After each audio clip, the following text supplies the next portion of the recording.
जय हिंद दोस्तों। असफलता एक चुनौती है, इसे स्वीकार करो। क्या कमी रह गई देखो और सुधार करो। जब तक ना हो सफल नींद चैन को त्यागो तुम। संघर्ष का मैदान छोड़ मत भागो तुम। और कुछ किए ये बिना है जय जयकार नहीं होती। कोशिश करने वालों की कभी हार नहीं होती। कोशिश करने वालों की कभी हार नहीं होती। बाधाओं को पार करो, लक्ष्य को प्राप्त करो। आपकी सफलता की कहानी शुरू हो रही है। जीतने की आदत डालो, सफलता आपकी साथी होगी। अपने लक्ष्य को प्राप्त करने की दिशा में बढ़ो। तो आइए बच्चों, आज इसी ऊर्जा के साथ आज शाम 7 बजे मिलते हैं। तो जुड़ना ना भूलें। Only on YouTube channel. धन्यवाद बच्चों। हेलो बच्चों, नमस्कार। स्वागत है आपके अपनी YouTube channel study for job में। तो आज की क्लास जिसमें एपिसोड हम 4 करने वाले हैं। अभी तक फ़िलहाल हम 3 एपिसोड कर चुके हैं और आपको पता है एकदम बेहतरीन, शानदार, लाजवाब सीरीज आपके लिए चलाई जा रही है जिसका नाम ही है लक्ष्य सीरीज। तो लक्ष्य सीरीज का उद्देश्य क्या है वो आपको पता है। क्या उद्देश्य है, क्यों इसका ये उद्देश्य है कि लक्ष्य सीरीज यानी कि आपको लक्ष्य तक पहुंचाकर हम छोड़ने वाले हैं। एमसीक्यू क्वेश्चन कराए जा रहे हैं। प्रत्येक एपिसोड में 20 प्रश्न हम ले रहे हैं। 20 प्रश्न एमसीक्यू क्वेश्चन के तौर पर करा रहे हैं और ये एमसीक्यू क्वेश्चन चल रहे हैं। यकीन मानना, ये आपको पेपर में बिल्कुल नीचे टपकते हुए दिखाई देंगे। बोर्ड एग्जाम के पेपर में आपको बिल्कुल छपे मिलने वाले हैं। तो बिल्कुल भी ध्यानपूर्वक ये आपको सारे एपिसोड लेने हैं। और आज फिजिक्स का है तो कल हिंदी का है, फिर फिजिक्स हिंदी ये अल्टरनेट क्रम से चल रहे हैं। तो एक भी एपिसोड आपको मिस नहीं करना है, एक भी क्वेश्चन छोड़ना नहीं है। सारे क्वेश्चन कवर करने हैं और जो क्वेश्चन आपको आ रहे हैं अच्छी बात है, और जो क्वेश्चन नहीं आ रहे हैं वो आपको नोट करने हैं। ओके, तो एपिसोड नंबर आज 4 स्टार्ट होने वाला है। इससे पहले हम 3 एपिसोड कर चुके हैं। यकीन मानना दोस्तों, ये क्लास जब आप सारे एपिसोड ले लेंगे तो आपको बहुत ही शानदार आप तैयारी अपनी इंक्रीज कर सकते हैं। अब तैयारी में कुछ ना कुछ इस एपिसोड का 100% योगदान रहने वाला है। तो बिल्कुल भी घबराएं नहीं। आप जब पूरे एपिसोड ले लेंगे तो आप खुद समझ जाएंगे कि एपिसोड चलाए गए हैं वो कितने बेहतरीन साबित होने वाले हैं। और जल्दी से क्लास को शेयर कर दें और सभी साथी जल्दी से नोटबुक पेन लेके बैठ जाएं, पोजीशन ले लें, क्योंकि अब मौसम बिगड़ने वाला है। तो कुर्सियों की पेटी बांध लें, अब मौसम बिगड़ने वाला है। ये क्लास आपके लिए रामबाण साबित होने वाली है। और एक क्लास में फिर लेने वाला हूँ, 4 चैप्टर का पूरा निपटारा करने वाला हूँ। वो भी क्लास आपको अति महत्वपूर्ण दिन डिसाइड करेंगे वो आपको अपलोड कर दी जाएगी। बिल्कुल टेंशन लेने की आवश्यकता नहीं है। फिजिक्स का एक क्वेश्चन बाहर नहीं जाने वाला है। वो क्लास जो मैं लेने वाला हूँ उसका समय बता दिया जाएगा और जितने इंपॉर्टेंट क्वेश्चन बनाए उस क्लास में सारे कवर कर लेना। उस क्लास के बाद शायद आपको पढ़ने की आवश्यकता नहीं होगी, क्योंकि वो उसमें सारे इंपॉर्टेंट क्वेश्चन लिए गए होंगे। तो क्लास को जल्दी से एक बार शेयर कर दें अपने सभी साथियों के पास। जितने भी ग्रुप चल रहे हैं सभी के पास शेयर कर दें। और क्लास स्टार्ट होने से पहले एक काम जरूर कर लिया करें, नोटबुक लेके बैठा करें। और पहले दूसरी बात कि कुछ पहले से पढ़ के बैठा करें, क्लास के बारे में पढ़ के बैठा करें, कुछ ना कुछ थ्योरी पढ़ के बैठा करें। और एक काम और कर लिया करो, हमारी तरफ से ये क्लास भी शेयर कर दिया करो और स्टेटस लगा दिया करो। जो भी आपके साथी हैं उनको भी लाभ हो, ठीक है। जल्दी से बताइए आगे सारे के सारे कैसे हैं। सारे के सारे जल्दी से क्लास को शेयर कर दें, फिर स्टार्ट करते हैं अपनी क्लास को। चलिए स्टार्ट ही कर देते हैं। पहला क्वेश्चन पढ़ने से पहले मोटिवेशन लाइन के साथ स्टार्ट करते हैं कि हो चुका आगाज रण का युग बदलने की तैयारी है। इतिहास वही बनाएगा जिसका संघर्ष जारी है। जी हाँ दोस्तों, टॉपर वही बनने वाला है जिसका संघर्ष जारी है, जो लगातार मेहनत कर रहा है। जीत उसी की होगी जो लगातार मेहनत कर रहा है। बीच में मैदान छोड़कर भाग रहा है तो वो टॉपर नहीं बन पाएगा। वो सिर्फ काम चलाओ नंबर ही ला पाएगा, पास ही हो पाएगा। टॉपर बनने के लिए हमें क्या करना पड़ेगा, अलग से मेहनत करनी पड़ेगी, कुछ अलग करना पड़ेगा जो औरों की अपेक्षा होता है, ठीक है। तो हो चुका आगाज रण का युग बदलने की तैयारी है। जीत उसी की होगी जिसका संघर्ष जारी है। तो हमें कंटिन्यू लगातार कछुए की चाल से चलते रहना है और मंजिल फिर हमें मिलने वाली है, ठीक है। मंजिल उन्हीं को मिलती है जिनके सपनों में जान होती है, समझ गए ना। परंतु पंखों से कुछ नहीं होता, साफ सपनों में उड़ान होती है, हौसलों में उड़ान होती है, ठीक है। तो पहला क्वेश्चन आपके सामने स्टार्ट करते हैं। कहाँ तक हो चुके थे, क्वेश्चन नंबर 40 तक शायद कर चुके थे हम। 41वां क्वेश्चन स्टार्ट होने वाला है हमारा। तो 41 क्वेश्चन नंबर क्या कह रहा है देखते हैं। और सभी साथी शाम 7 बजते हुए और बिल्कुल आ जाया करें लाभ। चंद्रमा से देखने पर आकाश का रंग कैसा दिखाई देता है। तो ऑप्शन नंबर ए कह रहा है बैगनी, ऑप्शन नंबर बी कह रहा है नीला, ऑप्शन नंबर सी कह रहा है काला और ऑप्शन नंबर डी कह रहा है सफ़ेद। तो जल्दी से इस क्वेश्चन का जवाब फेंक के मारे कमेंट बॉक्स में। अगर तुम्हें पता है तो जल्दी से कमेंट बॉक्स में उसका जवाब फेंक के मारें। ओनली 10 सेकंड का टाइम है आपके पास। चंद्रमा से देखने पर आकाश का रंग कैसा दिखाई देता है? बैगनी, नीला, काला या सफ़ेद? जल्दी से इसका जवाब बताइए। सभी बच्चे जवाब दे रहे हैं, बिल्कुल ईमानदारी से जवाब दिया करें। और एक काम और किया करें, क्लास खत्म होने के बाद आउट ऑफ 20 में से अपने नंबर भी बताया करें। और जो देखो, चाहे 20 में 14 हैं, चाहे 15 हैं, चाहे 19 हैं, जितने क्वेश्चन आपके गलत हो रहे हैं वो अलग से यार नोट किया करो, क्योंकि वही तैयारी करने का सबसे बढ़िया तरीका है। जो क्वेश्चन आ रहे हैं वो अच्छी बात है, जो नहीं आ रहे उनको तैयार कैसे किया जाए। जो गलत हो रहे हैं तुम्हारे आउट ऑफ 20 में से, वो अलग से नोट किया करो, एक बार देख लिया करो, याद हो जाए। क्यों एमसी क्वेश्चन कैसे होते हैं, अगर 4 ऑप्शन आपको दिखाई दे रहे हैं तो लगभग आइडिया लग जाता है कि इसका जवाब क्या होने वाला है। ठीक है, थ्योरी में सारा पढ़ा हुआ होता है, तो एमसी क्वेश्चन में आइडिया लगाना आसान होता है। तो इसका जवाब की बात करते हैं। इसका जवाब क्या होने वाला है? चंद्रमा से देखने पर आकाश का रंग कैसा दिखाई देता है? बैगनी, नीला, काला, सफ़ेद। तो इसका जवाब हो जाएगा कैसा दिखाई देता है? काला। जवाब इसका जवाब हो जाएगा, यानी कि चंद्रमा से देखने पर आकाश कैसा दिखाई देता है? काला। रीजन क्या होता है? क्योंकि वहाँ पर वायुमंडल उपस्थित नहीं होता है। ठीक है, सवाल हमारा उद्देश्य ये नहीं है कि जो क्वेश्चन आया है वही कराना है। हमारा उद्देश्य ये भी है कि इससे संबंधित कौन सा क्वेश्चन बन सकता है। समझ रहे हो मैं क्या कहना चाह रहा हूँ? ठीक है, हमारा उद्देश्य है पूरा क्वेश्चन का पोस्टमार्टम करना, एक भी कोई क्वेश्चन छोड़ना नहीं है, कोई भी पॉइंट नहीं छोड़ना है। जो पॉइंट आएगा उसका पूरा निपटारा करने वाले हैं। तो बिल्कुल भी धैर्य बना के बैठे रहें और जो क्वेश्चन पता है उसका जवाब दें, नहीं बताया तो नोट कर लें। ठीक है, अगला क्वेश्चन देखते हैं, क्वेश्चन नंबर 22। वो 4242 क्या कह रहा है? पूर्ण आंतरिक परावर्तन के लिए आवश्यक शर्तें होती हैं। अजी बात करते हैं पूर्ण आंतरिक परावर्तन कोण। अभी ऑप्शन और क्वेश्चन को मारो गोली, क्या कहते हैं? ऑप्शन और क्वेश्चन को मारो गोली। अजी पूर्ण आंतरिक परावर्तन कोण क्या होता है, जरा बताओगे? पूर्ण आंतरिक परावर्तन कोण क्या होता है, जरा बताओगे? अगर पता है तो बता दो, जल्दी से जवाब फेंक के मारो उसका। पूर्ण आंतरिक परावर्तन कोण क्या होता है? पूर्ण आंतरिक परावर्तन कोण क्या होता है? देखिए, पूर्ण आंतरिक परावर्तन कोण क्या होता है? यदि आपतन कोण का मान क्रांतिक कोण, आपतन कोण को लिखते हैं किससे? आई से। क्रांतिक कोण को लिखते हैं सी से। तो सिंपल फॉर्मेट बताने की कोशिश कर रहा हूँ। यदि आपतन कोण का मान क्रांतिक कोण से, ये क्या है? क्रांतिक कोण है, क्रांतिक कोण है, और ये क्या है? आपतन कोण है। समझ रहे हो? आपतन कोण को लिखते हैं आई से, अपवर्तन कोण को लिख सकते हैं आर से। यदि आपतन कोण का मान क्रांतिक कोण से थोड़ा भी अधिक बढ़ाया जाए, यानी कि यदि आपतन कोण का मान क्रांतिक कोण से थोड़ा भी अधिक बढ़ाया जाए तो प्रकाश विरल माध्यम में न जाकर किस में लौट आता है? वापस सघन माध्यम में लौट आता है। तो प्रकाश विरल माध्यम में नहीं जाता है, सघन माध्यम वापस लौट आता है। यानी कि यदि आपतन कोण का मान क्रांतिक कोण से थोड़ा भी अधिक बढ़ाया जाए तो प्रकाश विरल माध्यम में न जाकर वापस सघन माध्यम में लौट आता है। इस घटना को क्या कहते हैं? पूर्ण आंतरिक परावर्तन कोण कहते हैं। इसकी निम्न 2 शर्तें होती हैं। कौन सी शर्तें होती हैं? आपतन कोण का मान क्रांतिक कोण से अधिक होना चाहिए।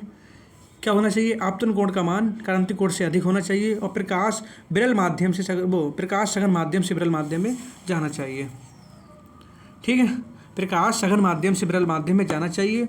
और सेकंड पॉइंट होता है आपतन कोण का मान क्रांतिक कोण से अधिक होना चाहिए। तो जवाब देखते हैं ऑप्शन में क्या कह रहा है। इसका जवाब पूर्ण आंतरिक परावर्तन की आवश्यक शर्तें, इसकी 2 शर्तें हमने बता दी कि कौन कौन सी? आपतन कोण का मान सदैव परावर्तन कोण से अधिक होना चाहिए, और प्रकाश सघन माध्यम से विरल माध्यम में जाना चाहिए। तो इसमें कौन सा हो जाएगा? विरल से सघन में नहीं जाएगा, सघन से विरल में जाएगा। तो ऑप्शन नंबर बी इसका जवाब हो जाएगा। किस में जाएगा? प्रकाश सघन माध्यम से विरल माध्यम में जाना चाहिए। इसका जवाब हो जाएगा ऑप्शन नंबर वी। कोई दिक्कत? अभी तक कोई दिक्कत नहीं होने वाली है। ठीक है, क्वेश्चन नंबर अगला देखते हैं। क्वेश्चन नंबर 42 तक कर चुके हैं। क्वेश्चन नंबर 43 देखते हैं। तो 43 क्या कह रहा है, चलिए देखते हैं।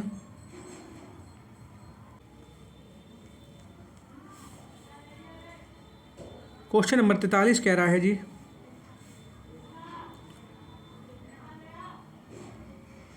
क्वेश्चन नंबर 43 कह रहा है एक उत्तल दर्पण की फोकस दूरी हमें दी है 15 सेंटीमीटर। तो इसके द्वारा वस्तु का प्रतिबिंब अधिक से अधिक कितनी दूरी पर बनेगा? कह रहा है अधिक से अधिक कितनी दूरी पर बनेगा। तो जरा बताओ इसका जवाब क्या होने वाला है। ऑप्शन नंबर ए अनंत पर, ऑप्शन नंबर बी 15 सेंटीमीटर पर, ऑप्शन नंबर सी 30 सेंटीमीटर पर, और ऑप्शन नंबर डी कह रहा है 50 सेंटीमीटर। वो उत्तल दर्पण की फोकस दूरी में दी है 15 सेंटीमीटर। तो कह रहा है इसके द्वारा वस्तु का प्रतिबिंब अधिक से अधिक मैक्सिमम कितनी दूरी पर बन सकता है। तो ये बताइए, फोकस दूरी कितनी है? 15 सेंटीमीटर है। तो वस्तु का प्रतिबिंब कहाँ बनेगा? 15 सेंटीमीटर पर ही बनने वाला है। दर्पण कैसा है? उत्तल दर्पण है। तो इसका जवाब क्या हो जाएगा? इसका जवाब हो जाएगा ऑप्शन नंबर वी, यानी कि 43 का ऑप्शन नंबर बी। जब वस्तु फोकस दूरी पर रखिए 15 सेंटीमीटर पर है तो उसका प्रतिबिंब भी कहाँ बनने वाला है? 15 सेंटीमीटर दूर ही बनने वाला है। ठीक है, कोई जवाब? कोई डाउट? तो 43 का बी इसका जवाब हो जाएगा। बात करते हैं अगले क्वेश्चन की। क्वेश्चन नंबर 44 देखते हैं क्या कह रहा है।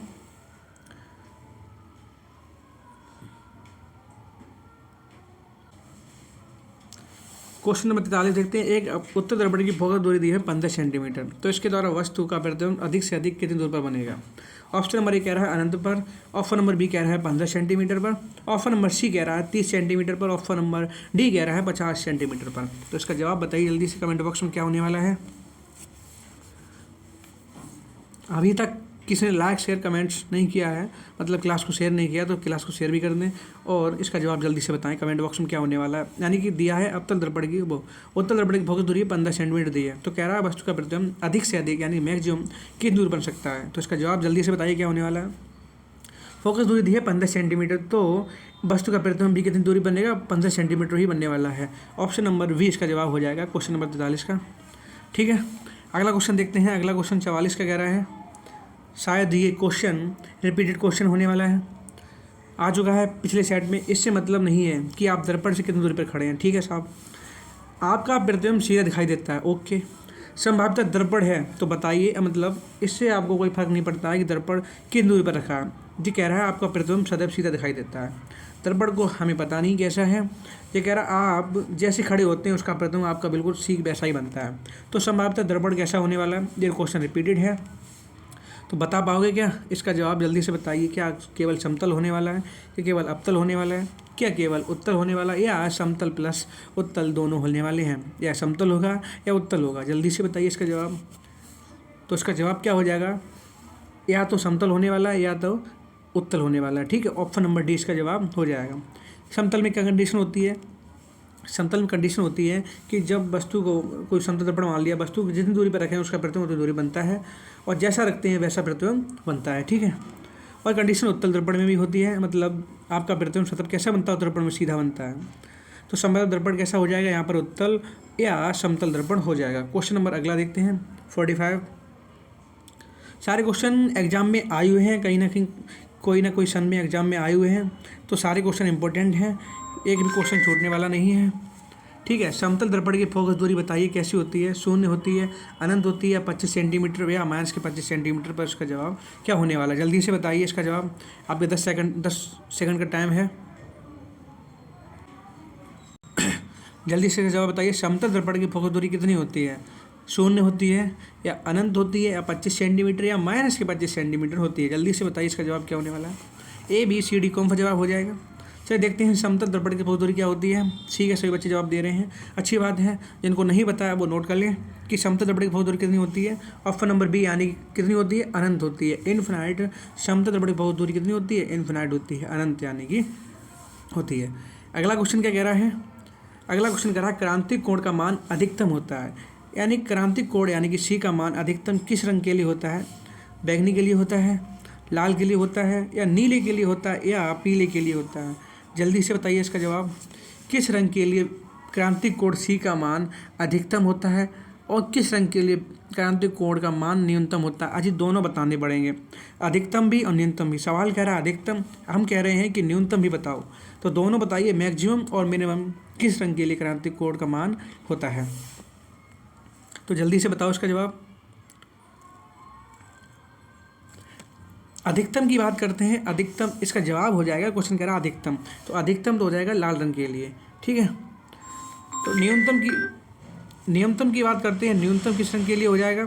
न्यूनतम हो जाएगा इसका जवाब, न्यूनतम की बात करें न्यूनतम हो जाएगा हमारा बैंगनी रंग के लिए। ठीक है, बैंगनी रंग के लिए न्यूनतम हो जाएगा। अधिकतम की बात करेंगे लाल रंग के लिए हो जाएगा। ठीक है, तो 46 का जवाब हो जाएगा अधिकतम, तो लाल रंग हो जाएगा। चलिए देखते हैं अगला क्वेश्चन। क्वेश्चन नंबर 47 देखते हैं। 46 तक हम लोग कर चुके हैं। क्वेश्चन नंबर 47 कह रहा है किसी गोले दर्पण की फोकस दूरी तथा वक्रता त्रिज्या में संबंध क्या है?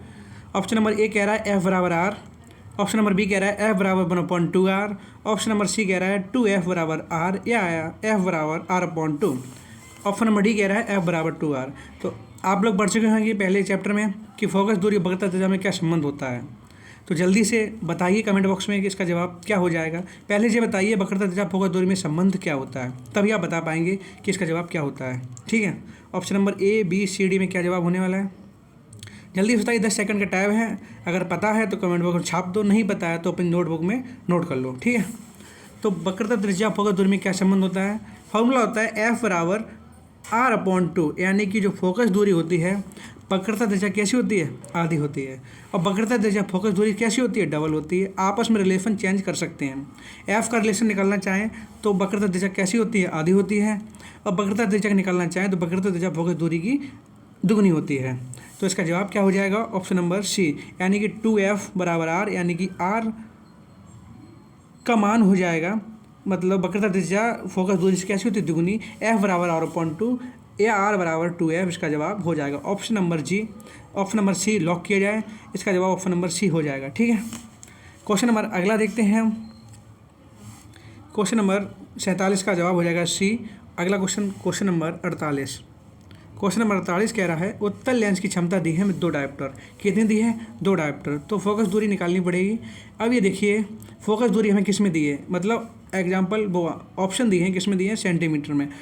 तो लेंस की क्षमता वाला हमें फार्मूला लगाना पड़ेगा सेंटीमीटर वाला। तो सेंटीमीटर वाला फार्मूला क्या होता है? सेंटीमीटर क्या होता है? 100/F, और मीटर के लिए होता है 1/F। तो लेंस की क्षमता यानी कि पावर ऑफ लेंस को लिखते हैं P से।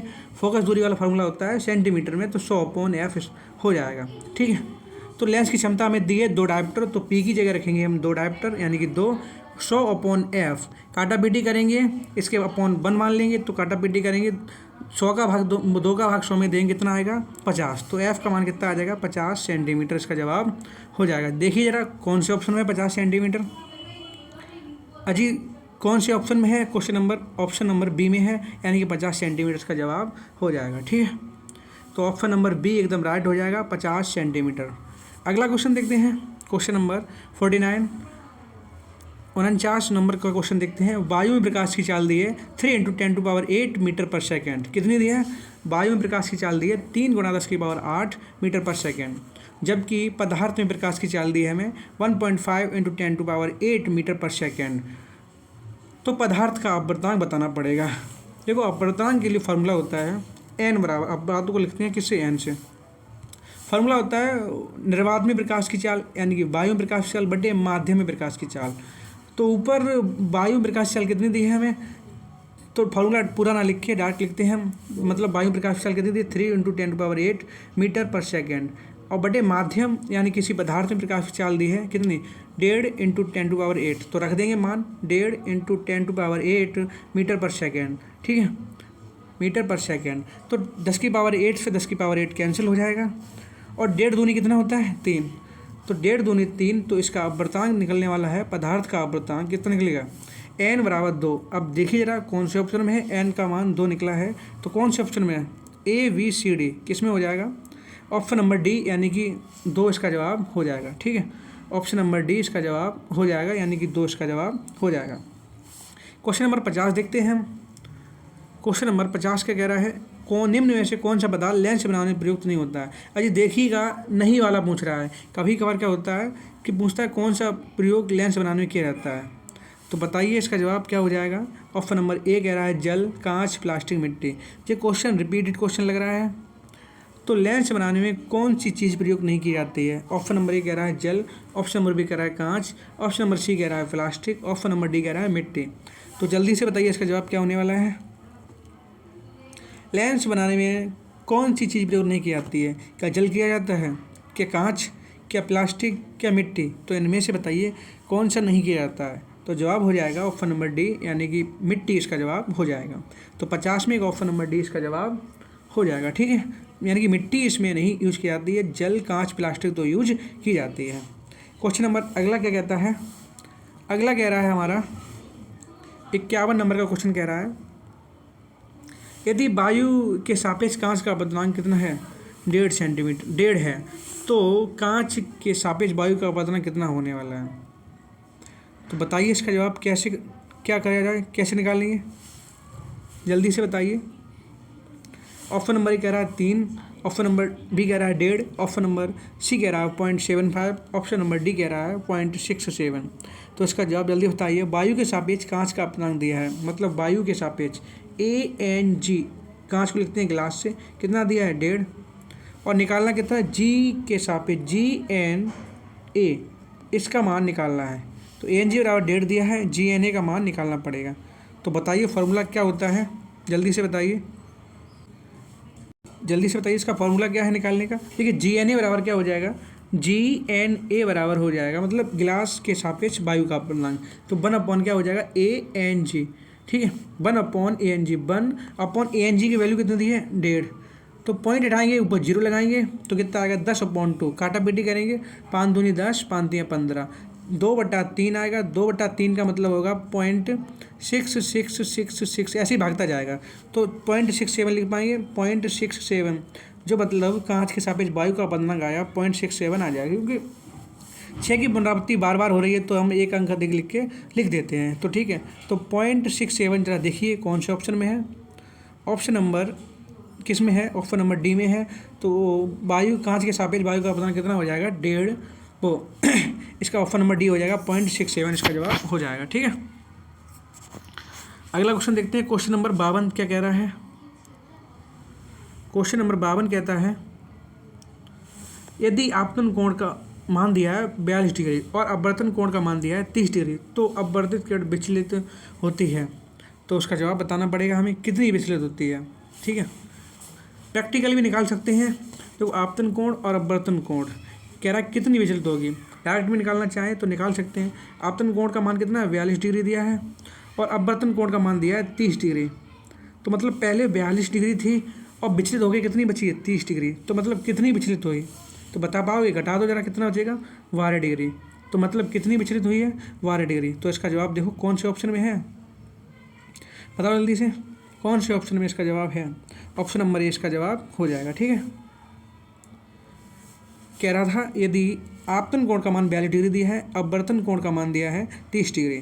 ठीक है, समझ रहे हो कौन सी वाली फीलिंग आ रही है, वो प्रकाश का अपवर्तन वाला। ठीक है, जो क्या होता है आपतन कोण, जो होता है अपवर्तन कोण।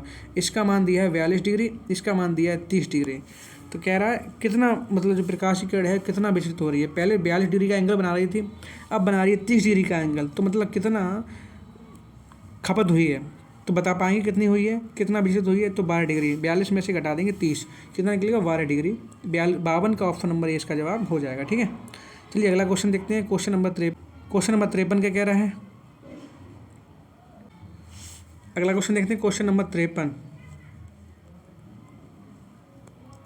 क्वेश्चन नंबर 53 कह रहा है, एक अवतल दर्पण की वक्रता दर्ज दी है कितनी, 15 सेंटीमीटर।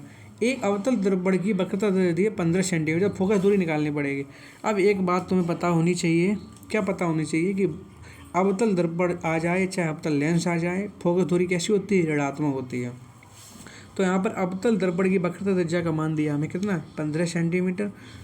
तो एफ का मान निकालेंगे, आधा कर देंगे कितना, 15/2। तो वक्रता त्रिज्या अवतल दर्पण है तो माइनस की लेंगे वक्रता त्रिज्या। तो एफ का मान 15 का हाफ करेंगे कितना आएगा, 7.5। कैसा आएगा, माइनस का आएगा। तो माइनस के 7.5 सेंटीमीटर किसका जवाब, कौन से ऑप्शन में है, ऑप्शन नंबर बी में है। तो अवतल दर्पण की फोकस दूरी कैसी होती है, ऋणात्मक होती है। अब वक्रता त्रिज्या कैसी होती है, फोकस दूरी आधी होती है। तो ऑप्शन नंबर बी इसका जवाब हो जाएगा, यानी कि माइनस के 7.5 सेंटीमीटर का जवाब होने वाला है। ठीक है, क्वेश्चन नंबर अगला देखते हैं। क्वेश्चन नंबर 54 क्या कह रहा है। क्वेश्चन नंबर 54 कह रहा है, यदि उत्तल लेंस के सामने कोई वस्तु रखी है 2f दूरी पर, कितनी दूरी पर रखी है, 2f दूरी पर रखी है, तो लेंस से उसके प्रतिबिंब की दूरी क्या होने वाली। उत्तल लेंस के सामने कोई रखी है वस्तु कितनी दूरी पर, 2f दूरी पर रखी है, तो प्रतिबिंब कितनी दूरी पर बनने वाला है। ऑप्शन नंबर कह रहा है f पर, ऑप्शन नंबर कह रहा है फोकस दूरी से दूनी दूरी पर यानी कि 2f पर, या अनंत पर, या 2f तथा अनंत के बीच। तो बताइए इसका जवाब क्या हो जाएगा, ए बी सी डी में से कौन सा जवाब होने वाला है, जल्दी से बताइए इसका जवाब, जल्दी से बताइए इसका जवाब क्या होने वाला है। एफ पर होगी, या 2f, या अनंत, या 2f तथा अनंत के बीच। कह रहा है उत्तल लेंस के सामने 2f पर कोई वस्तु रखी है, उसका प्रतिबिंब कहाँ बनने वाला है। तो इसका जवाब हो जाएगा ऑप्शन नंबर वी, यानी कि 2f पर ही हो जाएगा। ठीक है, इसका जवाब हो जाएगा 2f। जब वस्तु 2f दूरी पर रखते हैं तो उसका प्रतिबिंब भी कहाँ बनता है, 2f पर ही बनता है। ठीक है, क्वेश्चन नंबर अगला देखते हैं। क्वेश्चन नंबर 55, उत्तल दर्पण से प्रतिबिंब सदैव बनता है।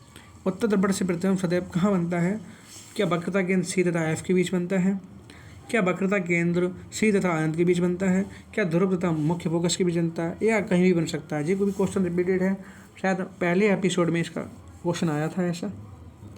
तो बताएंगे कहाँ बनता है उत्तल दर्पण से। ये कंडीशन सारी ऊपर वाली दी हैं, दो कंडीशन ये होती हैं अवतल दर्पण के लिए, और ये वाली होती है किसके? उत्तल दर्पण के लिए, यानी कि P व F पर बनता है, यानी कि ध्रुव तथा मुख्य फोकस पर। अरे तुम बताओगे कि कैसा बनता है, मतलब कहाँ बनता है? जब वस्तु ध्रुव यानी P तथा मुख्य फोकस के बीच रखी हो तो उसका प्रतिबिंब कहाँ बनता है? तो बताओगे, जल्दी से बताओ इसका जवाब कहाँ बनता है। इसका जवाब बताओ, मतलब जब वस्तु ध्रुव तथा मुख्य फोकस के बीच रखी हो तो उसका वो प्रतिबिंब कहाँ बनता है? जल्दी से बताओ। बताइए, जब दर्पण के ध्रुव तथा मुख्य फोकस के बीच वस्तु रखी हो तो उसका प्रतिबिंब कहाँ बनता है? तो बताइए ज़रा, कहाँ बनेगा? दर्पण के पीछे बनता है, ठीक है, दर्पण के पीछे बनेगा, समझ गए? ओके। तो कह रहा है उत्तल दर्पण से प्रतिबिंब सदैव बनता है, कहाँ बनता है? ध्रुव तथा मुख्य फोकस से बनता है, और मतलब कैसा बनता है, कहाँ बनता है? तो दर्पण के पीछे बनता है। क्वेश्चन नंबर 56 देखते हैं। क्वेश्चन नंबर 56 क्या कह रहा है? जब प्रकाश किरण एक माध्यम से दूसरे माध्यम में जाती है तो वह अविलंब से दूर हट जाती है, तो मतलब कौन सी कंडीशन होती है? बताएंगे ज़रा। देखो, दो कंडीशन होती हैं प्रकाश के अपवर्तन में। जब प्रकाश, एक कंडीशन होती है विरल से सघन में जाता है, और एक कंडीशन होती है सघन से विरल में जाता है, वो सघन से विरल में जाता है, ठीक है। और देखो, विरल से सघन में जाएगा तो क्या होगा? अविलंब की ओर झुक जाता है, ठीक है। जे प्रकाश किरण आ रही है अविलंब की ओर झुक जाती है, यानी कि जो प्रकाश की किरण आ रही है और अविलंब की ओर झुक जा रही है। इसमें क्या होता है, जब प्रकाश सघन से विरल में जाता है तो अविलंब से दूर हट जाती है, ठीक है, ऐसे दूर हट जाएगी। जो आने वाली किरण होती है आपतित किरण, जाने वाली किरण होती है अपवर्तित किरण। कौन सी होती है? अपवर्तित किरण होती है। ये क्या होता है? अविलंब होता है। ये होता है परावर्तक तल। यहाँ होता है आपतन कोण I, और यहाँ होता है अपवर्तन कोण R, ठीक है, पूरा डिफाइन हो चुका है। तो कह रहा है अविलंब से दूर हटना। दूर कौन सी हटेगी? जब प्रकाश सघन से विरल में जाता है। तो जल्दी से बताइए कौन सा ऑप्शन हो जाएगा सघन से विरल वाला? तो सघन से विरल पहला ही ऑप्शन हो जाएगा। जब प्रकाश किरण सघन माध्यम से विरल माध्यम में जाती है तो वह अविलंब से दूर हट जाती है, और विरल से सघन में जाती है तो अविलंब की ओर झुक जाती है, ठीक है। क्वेश्चन नंबर अगला देखते हैं। क्वेश्चन नंबर 57 क्या कह रहा है? क्वेश्चन नंबर 57 हमारा कह रहा है, एक उत्तल लेंस की फोकस दूरी दी है 15 सेंटीमीटर। इसमें 30 सेंटीमीटर दूरी पर स्थित वस्तु का प्रतिबिंब कहाँ बनेगा? उत्तल लेंस की फोकस दूरी दी है हमें कितनी? 15 सेंटीमीटर, और वस्तु की दूरी दी है हमें 30 सेंटीमीटर। जरा बताओ कहाँ बनेगा? पूरा न्यूमेरिकल है तो न्यूमेरिकल हमें करना पड़ेगा, उसके बाद ही हम बता पाएंगे कि कहाँ बनेगा, ठीक है। तो याद रखें, फोकस दूरी दी है हमें 15 सेंटीमीटर, और यू का मान हमें कितना दिया है? 30 सेंटीमीटर। तो ज़रा जूम करेंगे इसे।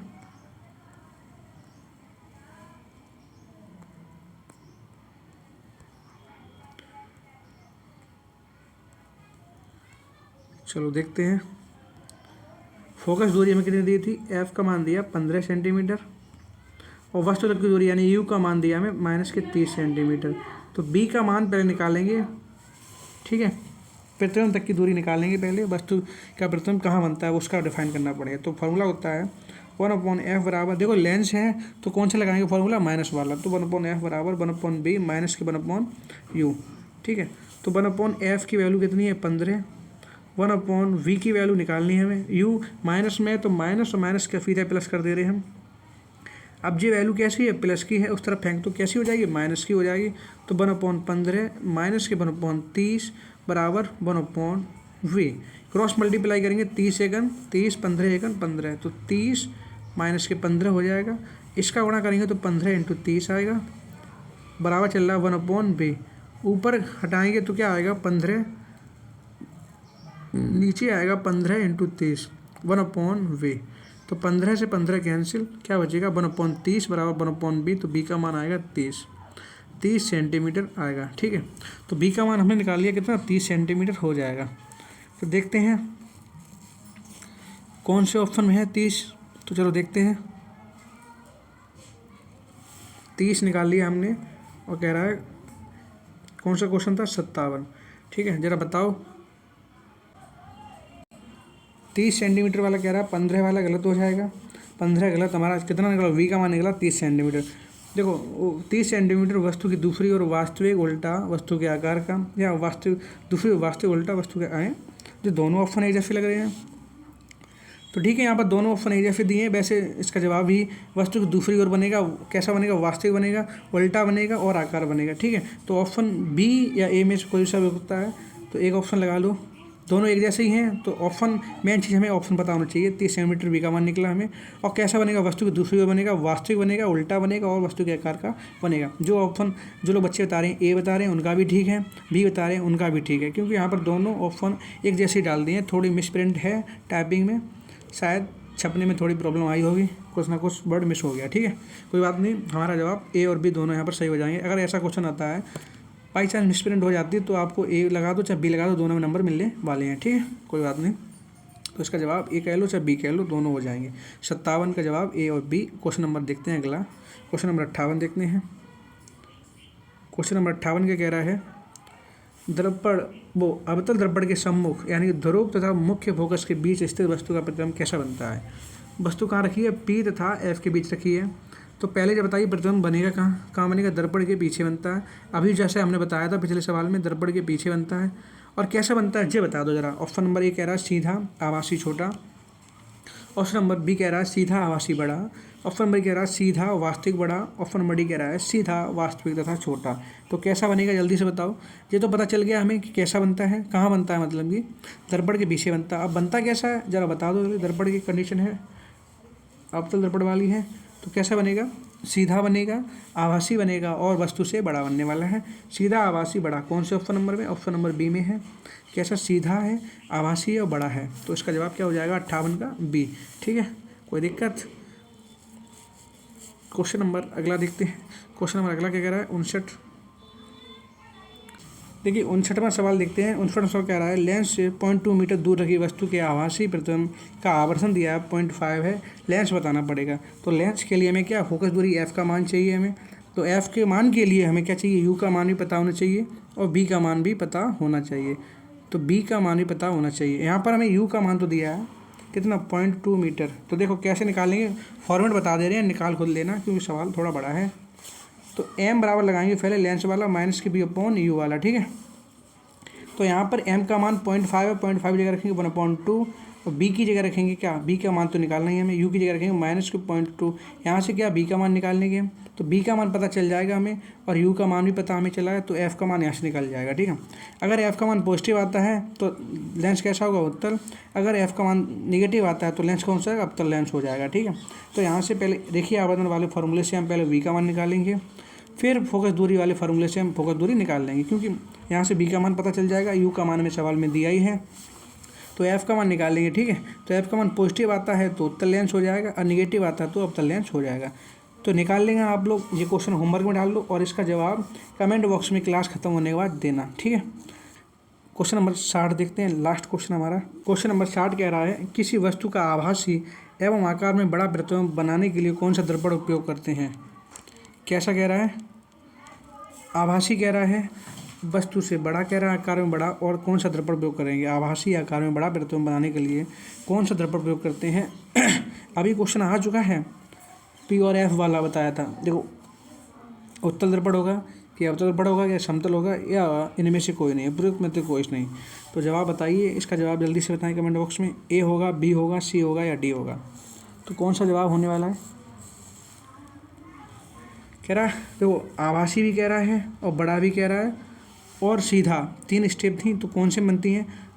अवतल या उत्तल? 2 ही ऑप्शन दे रहा हूँ, बताइए जल्दी से। तो कौन सा हो जाएगा? अवतल दर्पण में होता है, सीधा भी बनता है, आभासी भी बनता है और वस्तु से बड़ा भी बनता है। ठीक है, फिलहाल हम 60 ही क्वेश्चन लेने वाले हैं। आज के प्रैक्टिस सेट जो हुआ है 4 तक पहुँच चुके हैं। 60 जो करा चुका हूँ, 60 तक काउंटिंग पहुँच चुकी है। पहले भी 20 क्वेश्चन करा चुके हैं, वो काउंट नहीं हुए हैं। हम टोटल 80 क्वेश्चन करा चुके हैं 4 एपिसोड में।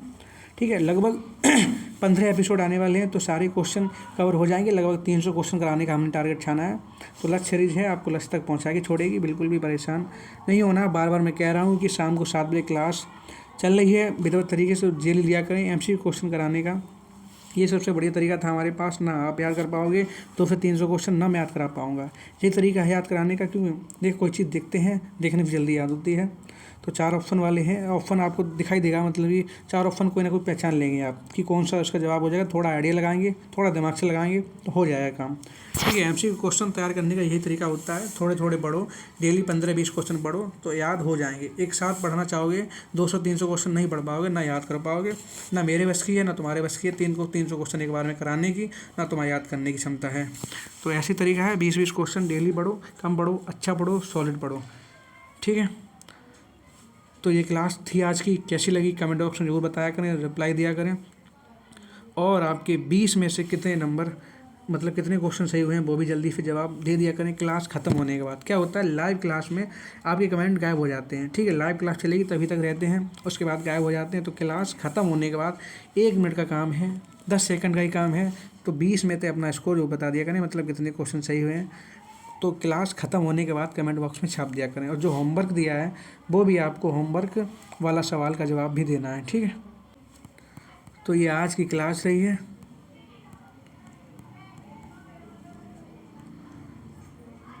एपिसोड 4 तक हम कर चुके हैं, बिल्कुल भी टेंशन लेने की आवश्यकता नहीं है। सारे एपिसोड 15 लगभग आने वाले हैं, हिंदी का कल आने वाला, तो हिंदी का भी देखा करें। ठीक है, तो सारे सब्जेक्ट पढ़ने की आवश्यकता है, बिल्कुल भी घबराने की आवश्यकता नहीं। चलिए फिर क्लास ख़त्म करते हैं, बहुत समय हो गया है, आपकी दूसरी क्लास भी लगी हुई है, शायद बायो की स्टार्ट होने वाली होगी। ठीक है, तो मिलते हैं फिर अगले एपिसोड में, तब तक के लिए बाय बाय, टाटा, जय हिंद, धन्यवाद, गुड नाइट।